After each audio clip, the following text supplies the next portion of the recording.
नमस्कार दोस्तों, मैं हूं Durgesh. Once again welcome back my channel exam का गुरु विद दुर्गेश। दोस्तों, जैसा कि आप लोग पीछे बोर्ड में देख रहे होंगे, आज हम लोग इसी विषय पर चर्चा करने के लिए आए हैं। और चर्चा करने का उद्देश्य दोस्तों ये है कि आप लोगों की तैयारी बेहतर हो जाए।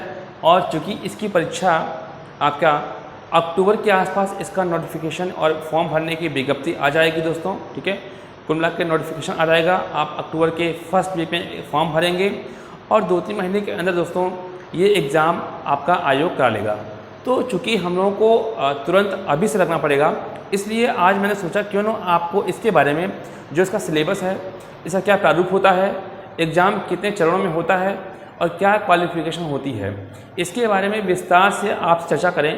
और चूँकि हम लोग अब इसी पर काम करेंगे, अभी तक बिहार जो पीसीएस के अंतर्गत वैकेंसी थी उस पर कार्य कर रहे थे, उसका एग्जाम हो चुका है दोस्तों, ठीक है।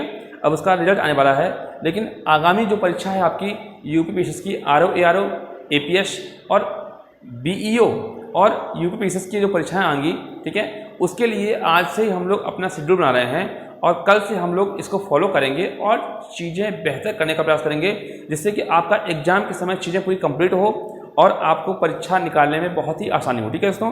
तो ये आप लोग देख रहे हैं, ये आपका यूपी पीसीएस की वैकेंसी है आरओ एआरओ और एपीएस की। टोटल आपके 337 पोस्ट हैं। टोटल आपके कितने पोस्ट हैं?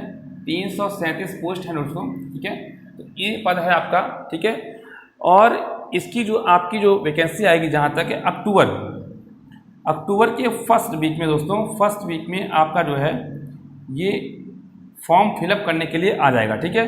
तो आप इसको अभी से ही अपनी मजबूती बना के चलिए और चीज़ों को कवर करने का प्रयास कीजिए। देखिए, इसमें क्या होता है, परीक्षा का पैटर्न क्या है, अब मैंने सारी चीज़ों को लिख रखा है दोस्तों, जिससे कि आपको दिक्कत ना हो, आप इसके पैटर्न को समझें। देखिए, किसी भी एग्जाम के लिए परीक्षा के पैटर्न को समझना और उसके सिलेबस को समझना बहुत ही जरूरी होता है।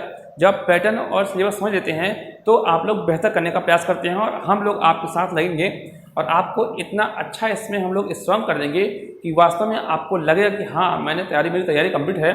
और आज हम लोग इसी पर चर्चा करेंगे और एक अच्छी स्ट्रेटजी, एक अच्छा प्लान, क्या पढ़ा जाए, कैसे पढ़ा जाए, इस पर कार्य करेंगे, ठीक है। तो देखिए, ये आपका जो परीक्षा होता है वो 2 चरणों में होता है। एक आपका प्री होता है, एक मेंस होता है, ठीक है। तो प्री और मेंस तो 2 चरणों में होती है। एक आपका प्री होता है और देन आपका मेंस होता है। और जो एक और परीक्षा होती है उसमें आपका टाइपिंग होता है दोस्तों, ठीक है। ये आपका थोड़ा समझिएगा, अभी मैं आपको पूरी बातें क्लियर कर दूंगा। देखिए, पहला जो चरण है उसमें आपके 2 पेपर होंगे। कौन से 2 होंगे? एक होगा सामान्य अध्ययन का पत्र और एक होगा सामान्य हिंदी का, ठीक है। तो ये आपके 2 शिफ्ट में एग्जाम होते हैं, मॉर्निंग शिफ्ट और इवनिंग शिफ्ट।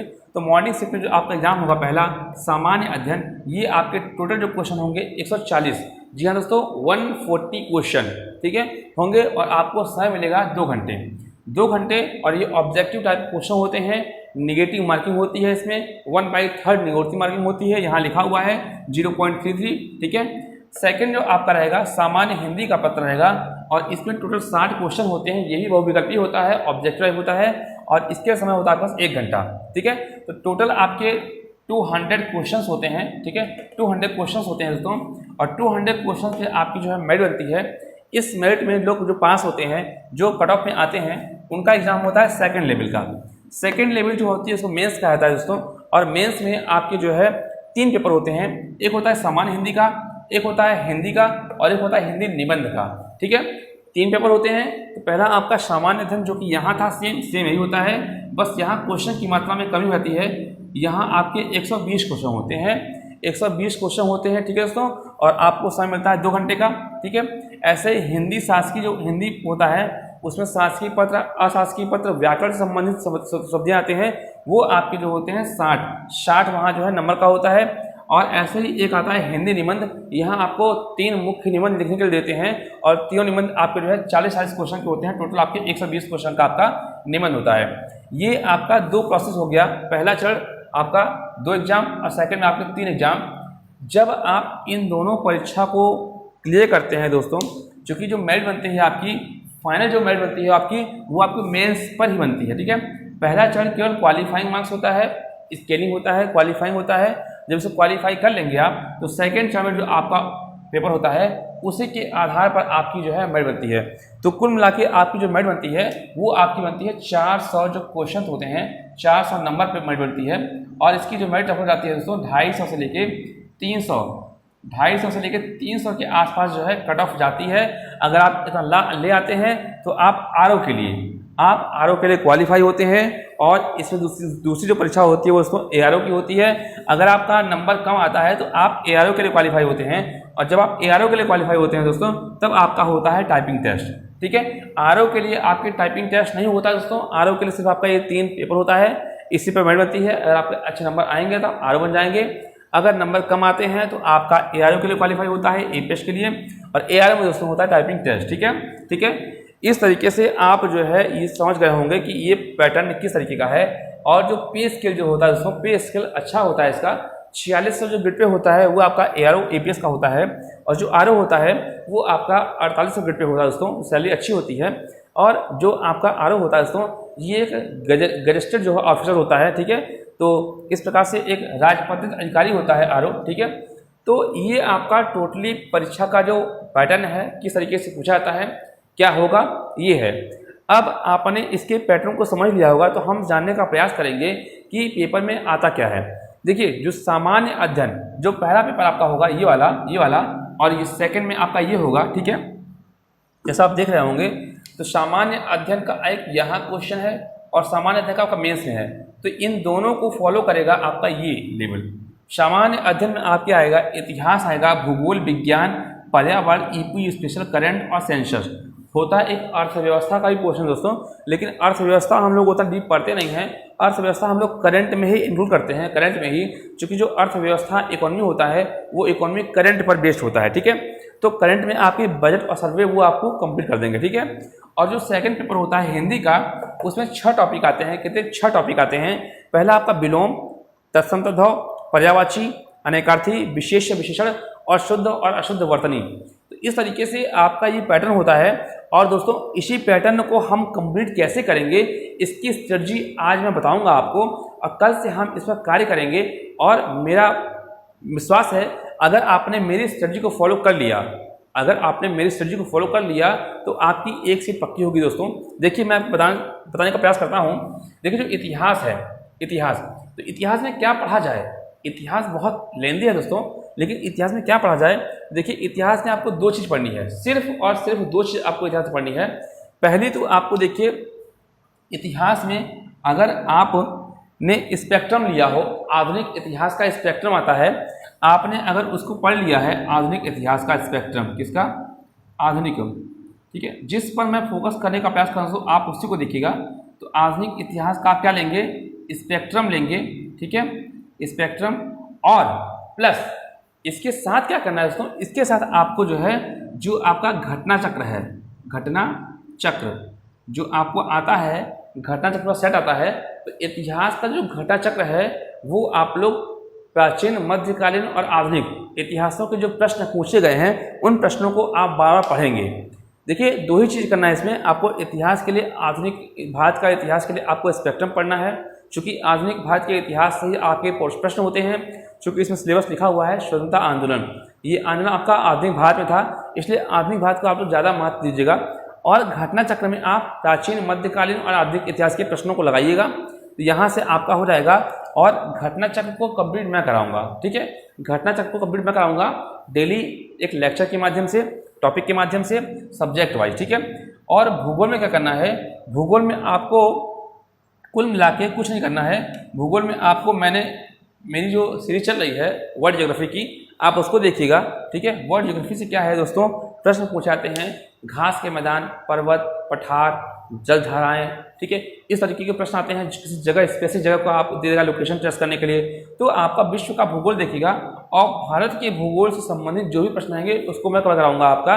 और प्लस इसमें भी आप जो है देखिए, घटना चक्र जो है सबके लिए महत्वपूर्ण है। घटना चक्र जरूर फॉलो कीजिएगा दोस्तों। आप अगर किताब पढ़ पा रहे हैं, नहीं पढ़ पा रहे हैं तो कोई बात नहीं, लेकिन आप घटना चक्र को जरूर फॉलो कीजिएगा। घटना चक्र से आपके क्वेश्चन बनेंगे और बिल्कुल बनेंगे। विज्ञान के लिए आपको कुछ नहीं करना है। विज्ञान के लिए आपको लूसेंट की विज्ञान आती है, लूसेंट जो साइंस आती है। ठीक है, आप लूसेंट साइंस के पढ़िए बस।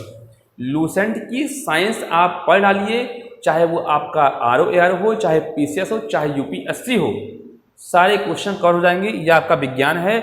और घटना चक्र भी इसके लिए महत्वपूर्ण है, क्योंकि घटना चक्र क्या है दोस्तों, आपका प्रश्नों की प्रकृति क्या है वो आपको दिखाता है।